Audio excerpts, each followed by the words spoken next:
Welcome back to the channel. This is our scariest moment ever.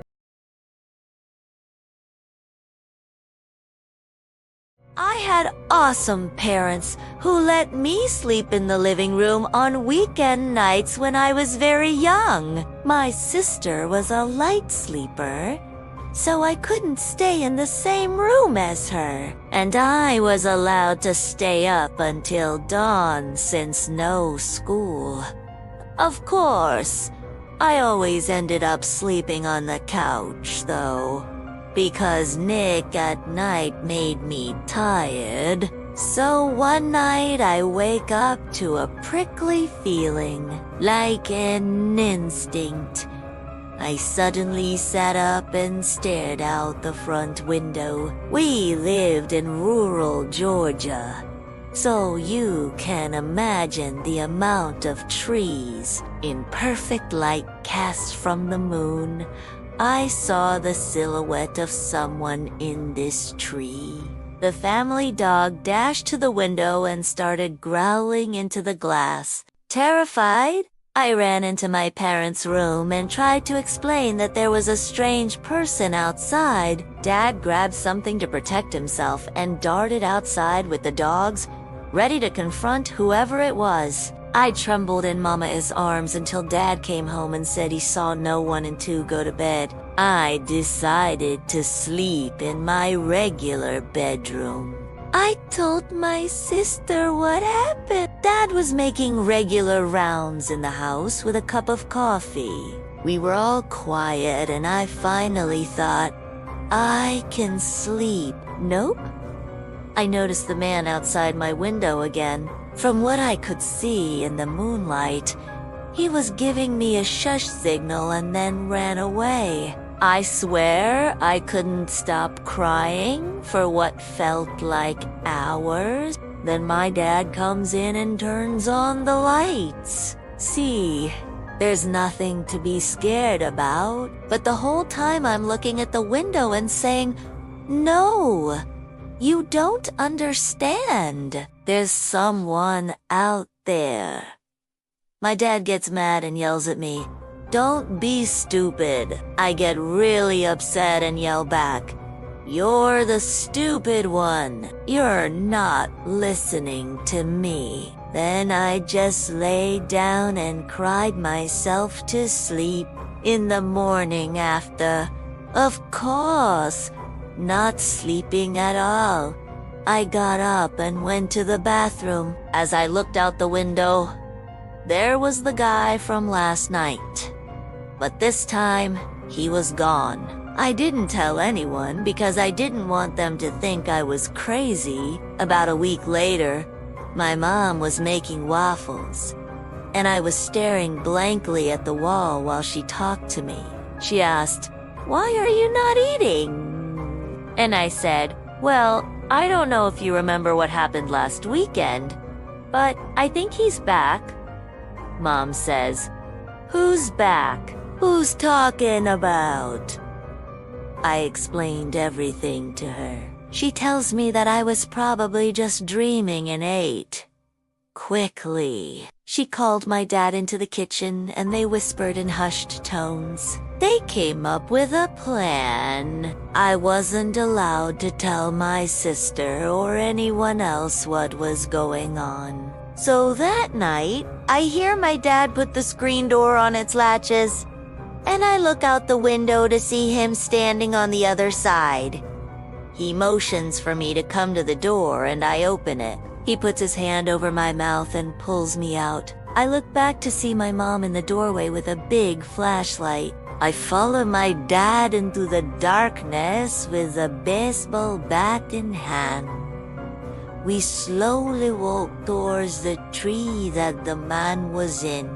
We found some footprints in the soft dirt, so we followed those. We walked quite a ways and my dad started to get angry. We started to run through the woods behind our house. When we came to a clearing, there was the man from the tree sitting on a log. My dad yelled, Get away from my daughter! You son of a bitch!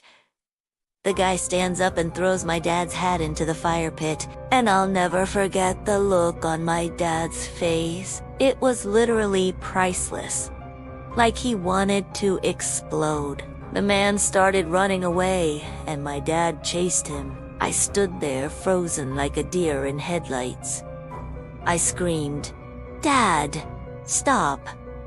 Don't chase him." But of course, he didn't listen.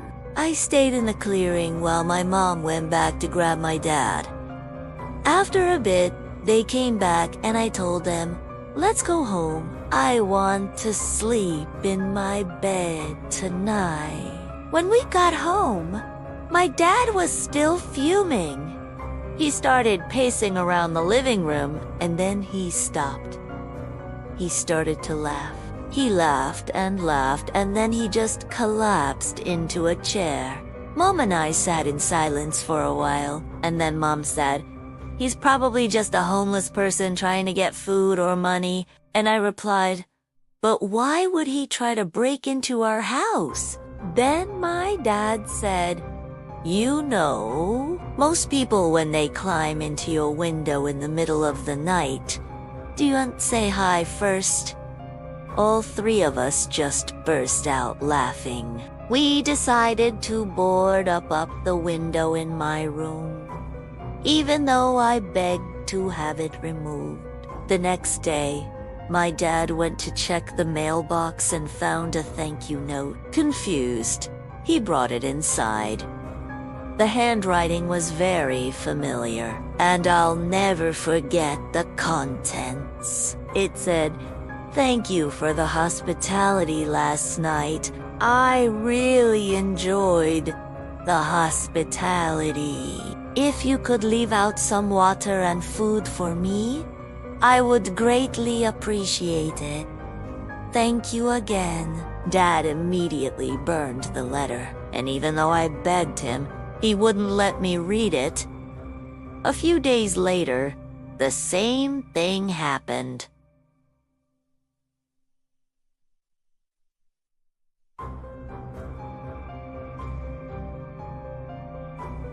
Another note. My dad grabbed it and tore it in half. I looked at the pieces and it said, "I need a place to hide. Please help me." My dad must have seen the look on my face, because he changed his mind and let me read the rest of the letters. They all said the same thing. Please help me. I need somewhere to hide, over and over and over again. We never found out who it was. The window is still boarded up.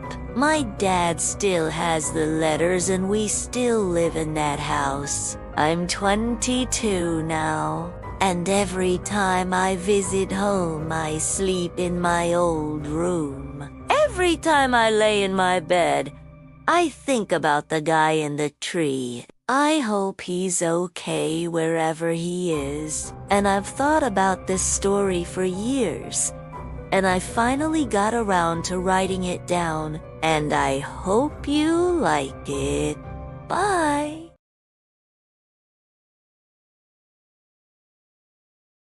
I should mention now that I'm not really much of a confrontation person. So when I've encountered things like this in the past, I just would rather run away. So I don't know if saying something to this guy and making him aware of my presence really helped the situation or just agitated him even more. But yeah, this story does have a bit of an update at the end. So, I guess let's get into it. It was probably 2 or 3 years ago.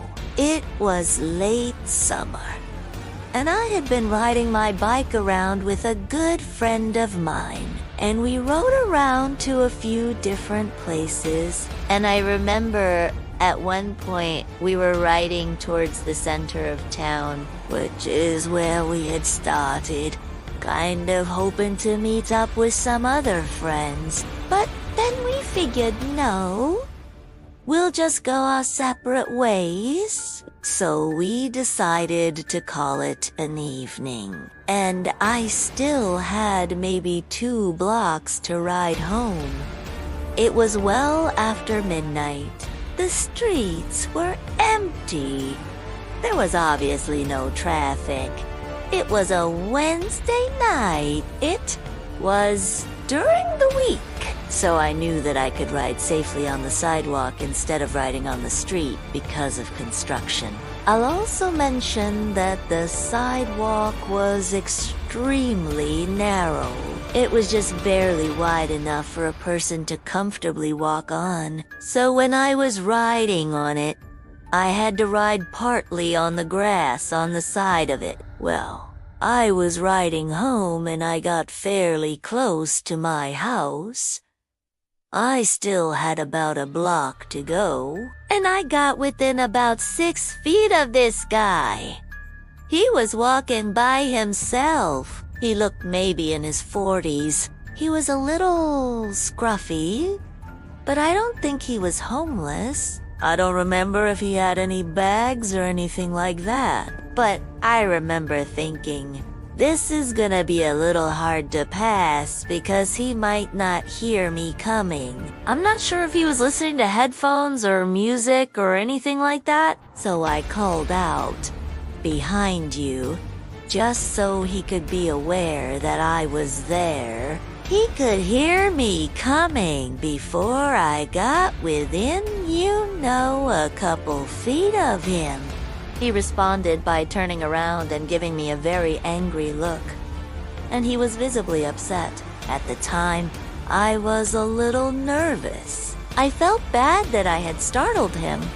But I thought, okay, he's just gonna tell me to have a nice night and keep it moving. But instead, he starts yelling at me and telling me to get out of here and calling me names, which I'm not gonna repeat. And I'm sitting there thinking, why is this guy so mad? Well, he continues to yell at me and tells me to get out of here and get away from him. And I can tell he's getting more worked up. So I decide to back up a few feet and just go around him.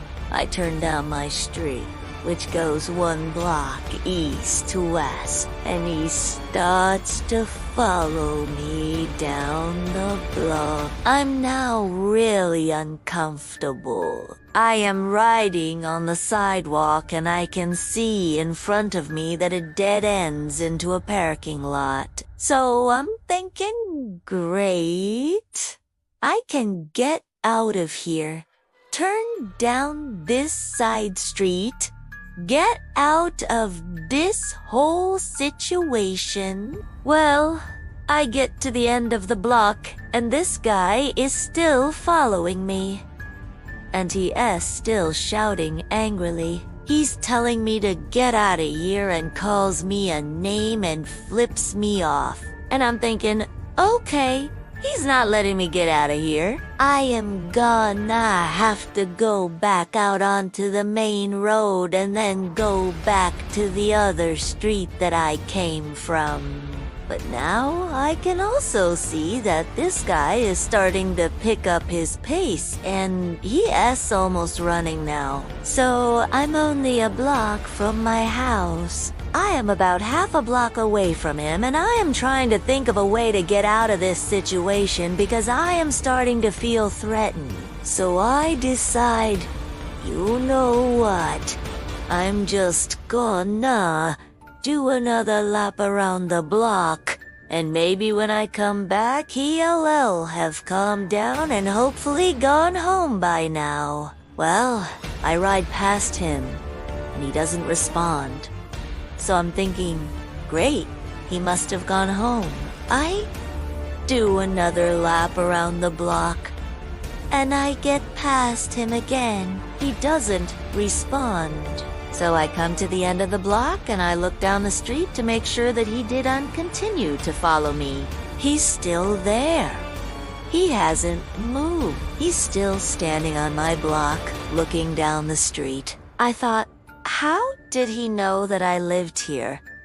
Did he follow me from a block away? How does he know that I live here? At this point, I'm really starting to get freaked out. So I go back around and text my friend and let him know what's going on. I tell him that this guy has been following me and that he's still back there. I'm kinda wondering if I should go to my friend's house, which is actually closer to the guy than my house is, but I don't want him to know that I'm going there. I want to get out of this situation and just get home. So I do one final lap around the block. I get past the guy who doesn't say anything. I look down the street and I see that he's still standing in the same spot. So I decide that it's probably best just to go back to my friend's place. When I get there, I lock my bike up and he says, "Hey, how was your night?" And I explain what happened. So, he lets me stay there for a little bit. We watch a movie and hang out. I never did get my bike back. It was stolen from the alleyway 2 days later. Yeah, that's the story. This is r/. I'm just gonna say, yeah. That sounds scary. Yeah, I understand why you felt threatened by this guy. Definitely could have been a lot worse. You did the right thing by getting out of there. So yeah, I'm glad that you're okay. Yeah, sorry about your bike. Okay, bye. Where Op finds a dead body a few years ago. I was walking through the woods off the beaten track a bit, and I smelt this really overpowering sweet smell. Being nosy, I pulled back the undergrowth to have a look and found a dead body. The guy had clearly been there a while and wasn't looking great. All swollen and green and black with various runny bits. The local wildlife had also been dining well for a few days. I called the police, who told me to wait with the body until they arrive, being in the middle of nowhere. It took a while for them to arrive and it got dark. And I was just sat there in the dark with him for a long time. It turned out he had committed suicide. For a long time afterwards, I had dreams about him, and he would talk to me in not nice things. Mainly that he was angry I had disturbed his resting place, and he wanted me to kill myself. Probably just my imagination, but all pretty disturbing at the time. He still turns up in my dreams from time to time and no doubt will be tonight after typing this. Our next post is from Throwaway Account 6969. I used to work in retail, and we had an older gentleman who would come in every weekend and he knew us all by name. Well, one Saturday morning he comes in, sits down on one of the benches, and starts going through our catalog. About 20 minutes go by and I noticed he had Junt looked up from the catalog. So I went over to ask if he needed help. As I got closer, I could see that he had a big smile on his face. But then I realized he wasn't breathing. I started screaming for someone to call 911 while trying to get this old guy to respond. When the paramedics came, they checked for a pulse, turned him over to check his mouth for a tongue, etc. And when they saw his face, They asked if we had a security camera in the store, because they didn't believe that anyone could smile like that and be dead. So, yeah, he literally died with a smile on his face. Not exactly nosy, but I remember thinking at the time how morbidly fascinating it was. And finally, we have this story from hesitant_ad_7347. Many moons ago, my boyfriend and I were house sitting for some friends. We were staying in their home while they were on vacation. They had mentioned before they went away that they were expecting a phone call from the coroner. Why? I don't know, but okay. Sure enough, while we were there, the phone rang and we picked it up. This woman on the phone explained she was calling from the coroner's office, and she asked if we knew any next of kin for an unnamed John Doe who had apparently died in their home. My boyfriend and I looked at each other. The only other people who had keys to the home were my boyfriend's parents. So we called them and they ended up talking to the coroner's woman on speakerphone with us listening in. The coroner's woman said the man was found in the living room with a gunshot wound and was pronounced dead on the scene. She was calling to let us know that they would be coming by soon to pick up the body and begin the investigation. After all that, she hung up the phone and my boyfriend's parents left. A few minutes later, my boyfriend and I heard sirens and a bunch of police cars rolled up outside. At this point, neither of us had any idea what was going on. We step outside to see what's happening and the cops are now searching the neighbor's yard. It turns out that the man found in the living room was actually the neighbor. He had taken his own life. And as far as I can tell, the only reason the coroner's office called us was to save themselves a trip because we lived right next door to the guy who died. Do you ask me why they couldn't just knock on the door instead of making a phone call? That's the part that has always stuck with me as being just a little bit too nosy.